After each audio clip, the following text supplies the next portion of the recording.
Hi, and welcome to Wisdom Women, the podcast where we meet empowered women and uncover the stories that shaped them. We dive into the role models who lifted them up, the moments that tested them, and what empowerment truly means and what it does not mean. From burlesque dancers turned breathwork facilitators to moms who moonlight as entrepreneurs, the wisdom here is raw, real, and undeniably contagious. So get ready to be inspired by the women who lived it, and get ready for my guest today. I have with us Melanie Wilson. Welcome, Melanie.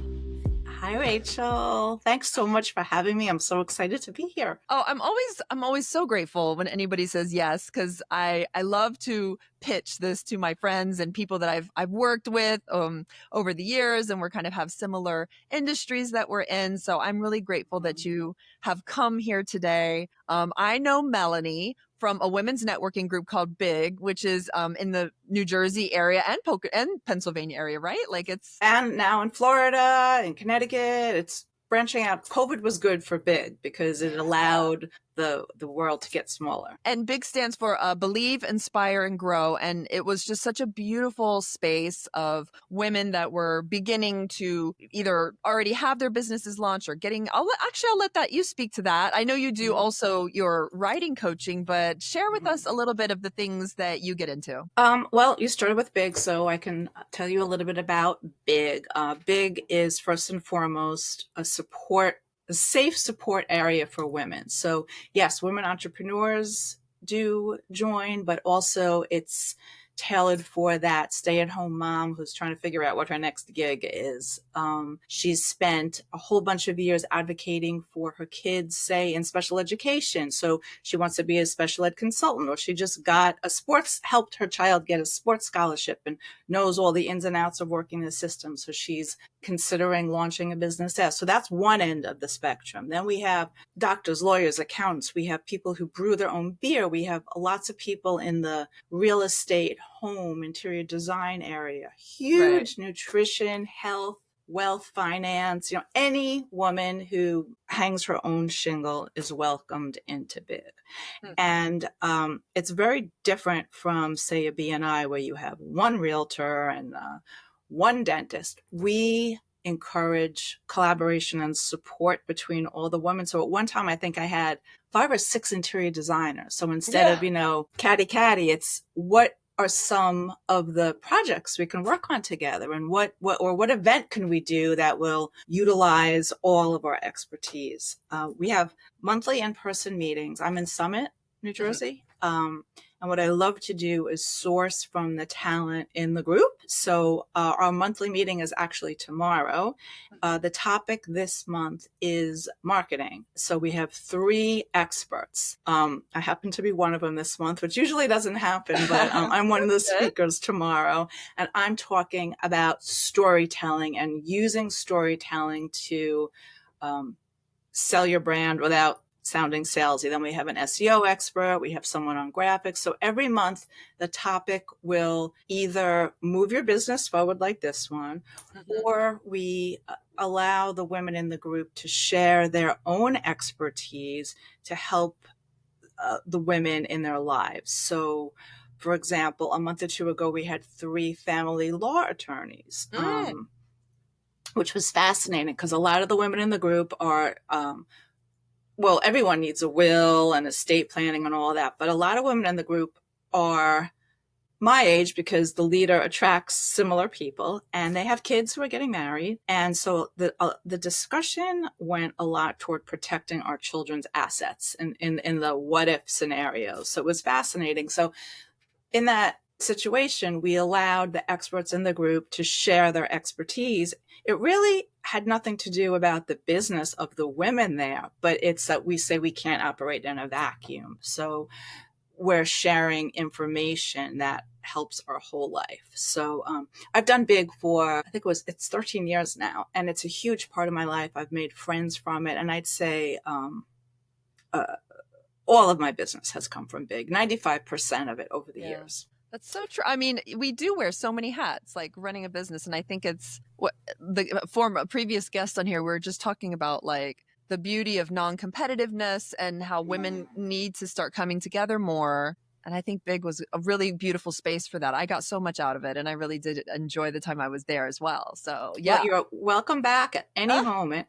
I know. What I like to say is that Thank it's you. safe, it's supportive. You could use it to test ideas. Sometimes we don't have any speakers at all, and we just kind of do like the 1970s old rap group where we sit around in a circle and talk about Mhm. what's impacting us. And one of my favorite stories about Big is a woman who was a member a number of years ago, and she was so nervous to speak that we do a little exercise every meeting. We go around the room, introduce ourselves. A lot of people are uncomfortable talking about themselves, and that will lead to my business. But this one woman in particular actually took a notebook and wrote down her name, her business, where she went to college. Like, that's how much public speaking frightened her.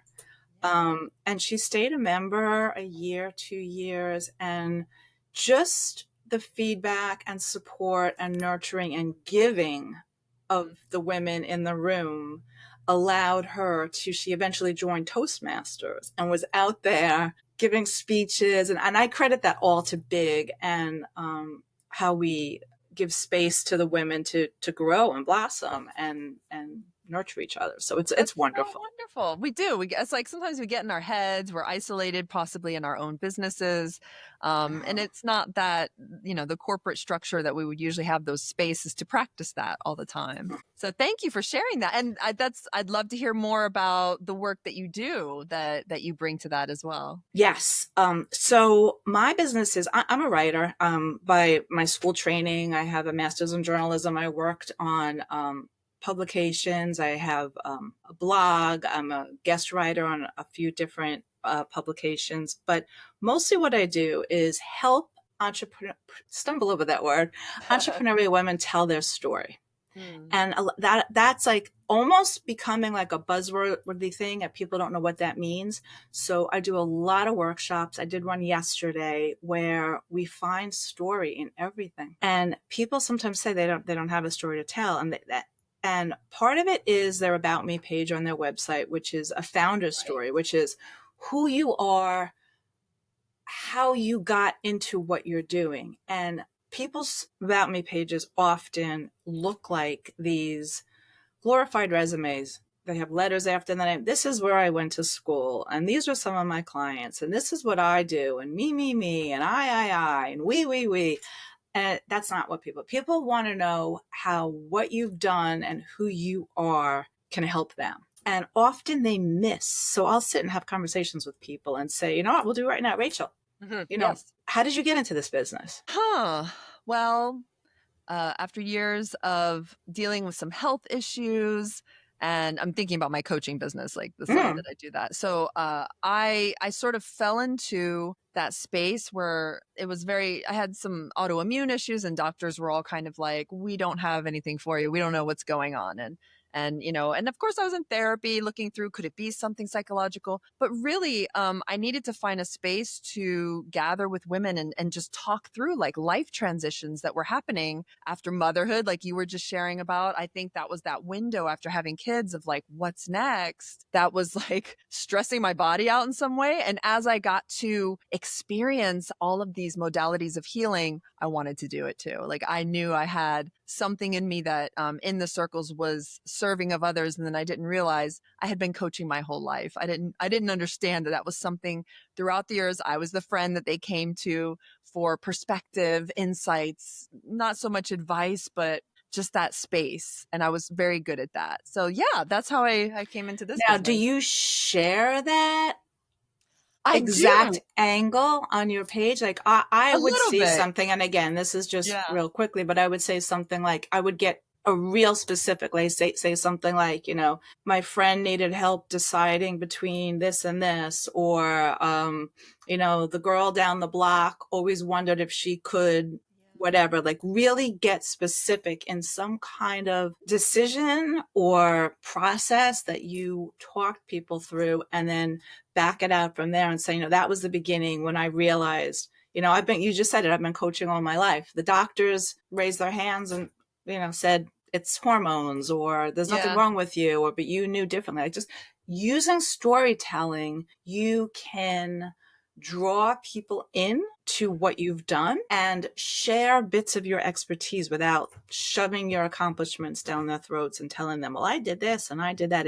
It's a softer, subtler way to get your point across and share your accomplishments while you're connecting with them. Because it's all about, you want to, the people you're trying to reach, you want to say something that's going to resonate with them, that say, right. Yeah, me too. I know that. I did that. That's my problem. Yeah. She can help me because she's gone through it. And so our stories that we tell have to show that. What got you into writing? I'm really curious. I know that is such like it's varied. It's a huge, different way that people can embrace writing. What brought you to it?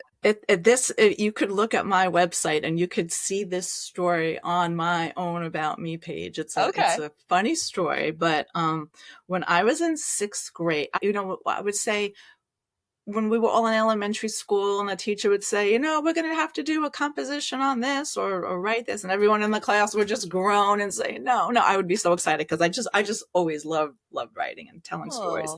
But in 6th grade, Mr. German, my teacher, had me stay in from recess and grade the papers with a red pen of all my other classmates. And I don't know if he ever read what I wrote or whatever, but whatever my grade, whatever comments I wrote on the pages, that's what it was. Like when I look back and think about like the parents of my classmates and whatnot, they, I don't know, it never, but I did it. And I graded those papers from Mr. Derman. And that kind of sparked, like I could look at something or read something. Like yesterday at this workshop, I, went through different websites of different women and saw, this is missing or this is great or go more here. Like it was more editing, but it was also the writing part of it. Cause then I would write sample sentences for them. This could be said this way. One of my favorite parts of when I work one-on-one on women is taking passages that they've written, whether it's a social media post or a blog post or a newsletter or even a sales letter, and showing them how they could rewrite it, getting the same message across, but using words that will really connect more with the target. So that was my origin, 6th grade. That is amazing because it's like, I think that sometimes, especially I'll speak for myself, like coming out of motherhood I'm not out of it yet, but like just like getting into that phase where they're in the house, the little kid years, I feel like we change as women too. And maybe like we sort of know our story, but maybe our perspective on it's changing, our likes, our passions, who we identify as like not just a mother, but I'm a creative, I'm a writer, I'm a, like maybe I'm something new now. Like, do you find that could be some of the issues that women have of finding their story and their voice? Like, do they That's definitely part of it. But I think what's more common too is that they're too close to it and they don't realize what it is. Like, I'm like, what did you just say? So you're saying they're too close to the problem or they're too close to the story to like see how wonderful they are. A lot of times they're just too close to what's going on to see how fabulous they are. I'll be interviewing them, or not really interviewing, we're having a conversation with them and I'll be like, do you know what you just said? You just told me this, right there is your hidden nugget, the gem that you need to share. Right. And again, it's not only an origin story, there's story in everything. Another great exercise to do is sit around with a group of 10 women and take, a mouse or take an envelope. And then whoever you are, the design person will talk about the color and the way it fits into the room. This might not be the best thing, but if it's, if it's food, the nutritionist would talk about the calories and how to best use it. Whereas the color person would talk about the packaging and the design mode of it. Like, so there's story in everything we do. You're walking down the street. It's a sunset. It's raining. You're getting wet. No matter what the topic is, different people can tell story using the same information and get their points across. So when you're going back to talking to those women, it's like it's a muscle, and you just exercise it a little bit, and suddenly the stories just will start flowing. And I always suggest that people either have a folder on their phone or keep a notebook with them and just jot down little tidbits that can become future stories. Totally. I think it is a muscle. I love that you said that because it's like I'm not going to be like inspired all the time when I've had, little kids and I can't like kind of get my mind around things and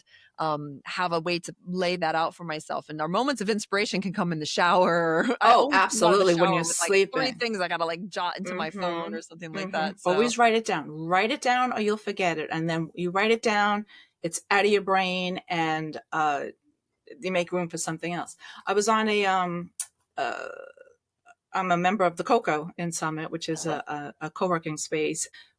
We do a virtual kind of mastermind group twice a month. And this month we talked about systems, different people systems, different systems people are using, whether it's for billing, whether it's for a CRM, whatever it is. And then they were suggesting different websites. And one of the women, said, "Oh, last month I did this and I finally did this and this." And then it turns out, well, that was a problem. That's not good anymore. And she was like, "Oh, And I'm like, no, that's your story. That's, you finally got there and you convinced yourself. And wouldn't you know it? This happened. Like anything can be a story." I love that. It's 100%. I believe that. And that's a great segue too into our first question. I would love to tell to Melanie to hear a little bit more about some of your story, some of your inspiration. What were some of the women role models in your life around empowerment? And I know that like everyone has like a different experience. I know, well, definitely we have our mothers in our lives, and sometimes it's a coworker or a boss or even a celebrity or something that inspired Mm. you along your journey. So who were those for you? Okay, boy. Well, definitely my mother and my mother-in-law as well. They were both single Oh, moms yeah. and worked jobs and took care of the kids. I mean, they're definitely strong role models. But even more than the mothers in my life, I look at my daughters. That's very sweet. And one of my daughters who just got married, she's a business owner in California. My other daughter, if she watches it, I'm probably embarrassing her now. I wrote an essay on sometimes I write for Grown and Flown, if you're familiar with that. Fabulous. Oh, you have to. It's all about kids growing up and leaving the nest, and it's so especially as the kids get older and then going into I think I'm getting adulthood. there, please. Yes. It's all different essays. And I wrote an essay for them. It was during COVID when we became a lot of adult children moved home. And COVID was horrible and did horrible things, but it also had such wonderful bright sides to it, and that the whole family was together again and we were living together under one roof, and it was a special time for our family. And I wrote about my younger daughter who was working from home at my kitchen table, and I overheard her, and I didn't know who she was. Like the last time that child sat at my kitchen table, she was like texting with her friends and talking about, a Spanish test or a French test, whatever she Yeah. took, and class and, goofing off. And here she was having this mature conversation with clients in business mode. I just became so inspired and enamored of that. And it was just like, it was a life moment for me in that it just made me stop and say, she's a grown up now, and look at her go. Like she's powerful and strong. And so I would say my girls are definitely up there, way up there. Sounds like Um, it. and Wow. they're just starting their journeys, whatever. And I love to be a good role model for them. They're my biggest supporters. They read my newsletters. Yeah. They and my son, I mean, I know we're not talking about men, but my son has all of the attributes as well. I mean, my husband and I think did a good job with our kids. They're Well great done. kids. Yeah, yeah, yeah, I've yeah. never thought of that. Like it's and thinking as from your own perspective of like watching your daughters and son and just seeing that and how the empowerment can it's almost like this affirmation of like life is always growing, life is always moving and oh, my cat's in the picture. And Oh, I think that as far as women's empowerment, I can relate to that. Or maybe I'm future tripping on like how that will look to see them blossom and grow, and how that shows me that like, wow, I'm not only like participating in the circle of life in some way, that I have something to contribute myself. Like this is And not, you're impacting what they're doing. I think yeah, the I think so. Maybe. way that they act is a complete reflection about what they've seen, and they're modeling behavior. I mean, I was fortunate enough to be able to be a huge volunteer in my community. I still am. And I was always in the schools and the PTO president and the class mom and the different committees. And so I hope that I instilled in them a sense of community service and wanting to give back. Even my mom, who, is 89 years old, she told me, she just started working at a community food bank last week. So I think definitely it's all, yes, it's the circle of life, but it's you have to work to reap the benefits. I mean, it doesn't just happen. So, I mean, it can, in the case of somebody rebelling against what they've, thankfully my kids aren't doing that. No, and that's the other side of it. Even in that, it's not like right, exactly. Like it's not, even if they didn't turn out this perfect image of what I think, but it's like they're taking care of themselves. I like they're like that. Even the rebel child, which I do think one is brewing in my house. Oh no.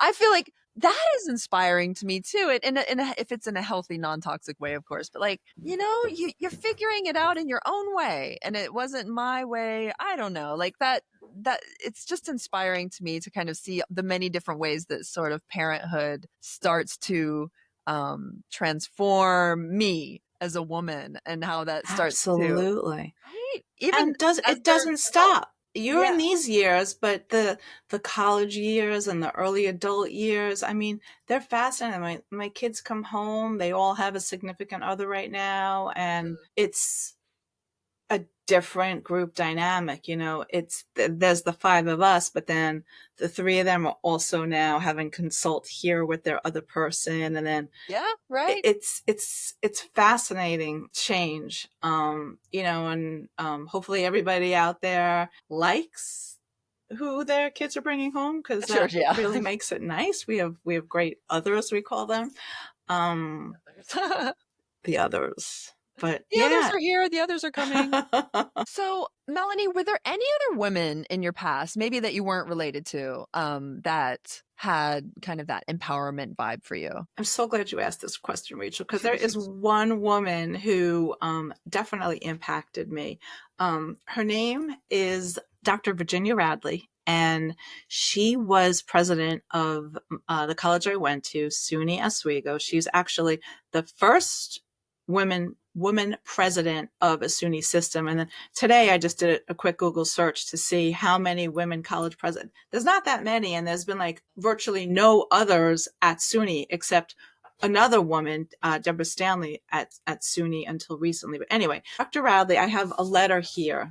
What's the postmark on this? Probably 1983. I'm telling you how old I am right now. Okay, 1983. Okay. So here's the story. I'm from Long Island, New York, and I was, I guess, 20 years old. I was young for my grade, and I was editor-in-chief of the campus newspaper, the Oswegonian. And there was this group of boys on campus. For some reason, they didn't like me. They didn't like, a woman in this powerful position of making decisions of what's getting read, little censorship. Oh, you were doing the newspaper. You were I running. was editor of the newspaper. Oh, okay, gotcha. So they decided to form a counter newspaper, an underground newspaper. They called it Dostoevsky's Dust. Dostoevsky, the Russian writer. Yes. And they wrote, I still have copies of this. They're in my attic. They dittoed or mimeographed, whatever it was back then, this, I think it was handwritten newspaper, or poorly typed, and they slipped it under every door on campus, 8,000 doors, whatever it was, and it was all mean things about me. And, of course, I'm a kid, and I'm like, this is like grating on me. I'm sad. It's horrible. continued to do my job. The next week, we were running a story on the SUNY budget. And back then, it was cut and paste with an X-Acto knife, and you needed to fill the space on the newspaper.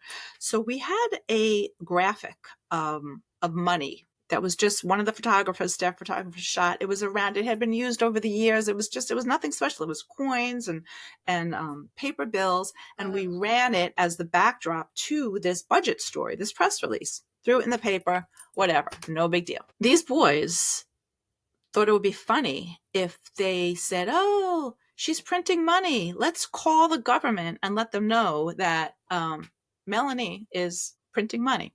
Well, the government gets this call. They have to investigate. It's required. So the secret frickin' service comes to campus and start interviewing me and asking me all these questions. And I'm like panicking and freaking out. And then the AP gets a hold of it, and my phone started ringing in the morning. Every radio station in the country wants a quote, wants to know what's going on. Isn't that funny? This girl in upstate New York is, being investigated by the Secret Service for counterfeiting. Oh my gosh. So I got a note or a letter, I don't remember, a call to come to the office of the president of the university. She wanted to talk to me. And I was like, oh my God, I'm in so much trouble. What did I do? I'm getting expelled. So I went to see Dr. Radley, and she was amazing. She was this small, stern, serious woman, and she sat me down and talked to me about being strong women, helped me get through it. She was amazing.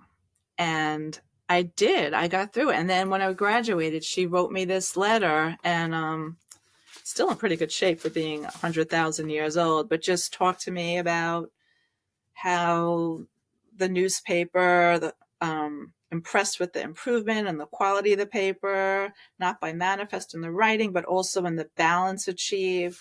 I want to wish you a very successful and productive future. Most certainly, any newspaper would be fortunate to have you on its staff. Best of luck, Virginia Radley. And it just meant so much. I saved it for all these years, and it was amazing. That is really such a beautiful story, Melanie, especially this woman in a very high role and authority position. She didn't have to do that. She did not have to reach out and lift me up. And it goes back to what we were talking about. It was something in her wanted to help me and support me and lift me up. And I will try to do that for other women forever. So, Melanie, if you were to say, like, if you and your daughters were to sit down and kind of look out into the world today and say that, that woman is empowered, that woman is empowered, what are the traits that you would see of somebody that you would define that as empowerment for women? Well, obviously confidence, because you have to believe in what you're doing and who you are in order to project that. The other trait is compassion and support, because we always say we raise ourselves by lifting others. And it's so true. It's the best feeling in the world, giving to someone or helping them or giving them the tools they need to lift themselves and teaching them and showing them. I think, an empowered woman is more selfless than selfish, because she has to be willing to give. And I think that, you get a sense of confidence, and you can't fake it. It shows when you're comfortable with yourself and what you're doing and what you stand for. Again, that's a big part of big. And I just, the women there want each other to succeed. It's not we get this corporate women, catfight. It's not, that's not what we see. That's not, those aren't the women who you and I are associating with. Women want to help each other. Right. We attract that village of like minds, like just like, your mother still giving service and like doing the food banks. I think that's come up in other guests before around the selflessness is shows your confidence. Like I've got to give. I've got enough to give. I've got enough of my time and my skills, and how it circles back to us like naturally in so many Mm, ways. Do you feel that? Like kind of definitely. this, it always, there's enough for all. And I think that's really beautiful. So, Yeah. well, thank you again for this small talk here. And at the end of every call, I usually pull a card, which I don't know if you're into it or not, but it's kind of a very like we do a little shuffle, and it's amazing how some of the themes of the cards, like tarot cards, like these are oracle This will cards, be not my first time. Let's go. okay. All right. Oh, I'm welcome to that. So this deck is John Holland, who's kind of a famous psychic that's always been throughout the 90s and 80s. And he did this really easy deck of cards. And what I'll do is I'll start shuffling, and then you just take a breath, and like at any time you feel ready, just say stop. And then I'll pull a card. So I'm gonna begin shuffling, and I'll wait for your cue. Oh, okay. Was that too Oh, fast? no, no, no. That was the right thing to do. Okay. Well, this is interesting. I've never pulled this card. Every time I do these calls, it's cards like I never pull personally. So I know it's supposed. This is the number 3 card, recognition and reward. And I'm going to find the meaning. There's usually pretty quick on here. So it's making me think about how you say for women to tell their story and like to celebrate themselves a little bit as they are telling for their business or whatever. Okay. A reward for a job well done is what this card represents. It's a time of recognition for a completed project, hard work, skill, expertise, and craftsmanship. These abilities are now being honored, but don't forget to also pay homage to yourself. Pat yourself on the back, you deserve it. This card comes forth to represent also a family or group of people coming together, all of whom are aiming and striving toward a common goal. Accept the help that's being offered. More possibilities are in the works, so be sure to lay a solid foundation from your past achievements, and this will help you be ready for the next opportunity. In addition, this card is a reminder to take care of your physical body. After all, it's what carries your soul around in this material world. Wow. That's What do you great. think of that? I think that is so spot on. A little story. You're familiar with the 5 love languages, right? Yes, love them. Which adore and are so accurate. And my husband and I have a running joke. Anytime anyone does something, we'll say GJM or GJS, which is great job, Mel. Great job, Scott. And I think you're the it's same as me. because my love language is words of affirmation. High And five. he doesn't need that. And he doesn't want it and doesn't get it. And so, it's like, great job. And it's just, it's appreciation, it's recognition, and it's that card. It's, telling a story and being aware of what you've done and putting yourself out there and looking at the job other people did and accepting it and recognizing it and appreciating it. That's funny. And then the physical body, I know we just talked about the knee stuff I'm going through right now. So I know how in order to continue work, you have to keep your vessel healthy. No, absolutely. The knee is very symbolic. I know Louise Hayes does this book about like each part of the body, wherever the ailment is, has some direct reason or meaning. So I'll have to Google it. I'll follow up. I'll see what the knees represent. I was looking it up with my mom when she had her knees done. So I'll have to, always check my inner ear or shoulders. It's like carrying the weight on our shoulders. So I always get that. I get like bursitis, like in my shoulder. The body knows. The body tells us all of our little answers we need. So, well, thank you again, Melanie, for all of your wisdom and your stories and your leadership that you're doing. This was great. Continuing to lead this group in town and other women on their way towards story clarity as a writing coach. I think that's really, really a wonderful offering that you give out in this world. But I'd love for you to just tell us where we can find you, where if anyone's wanting to connect with Big or your services, and I'll grab your links as well. But please share with us anything coming up. Oh, absolutely. My website is melaniewilsonmedia.com. And there's, ways to contact me through that. And I do small group workshops, mostly love one-on-one coaching, either short-term or longer term to really get that storytelling muscle exercised. The big website is believeinspiregrow.com. Excuse me.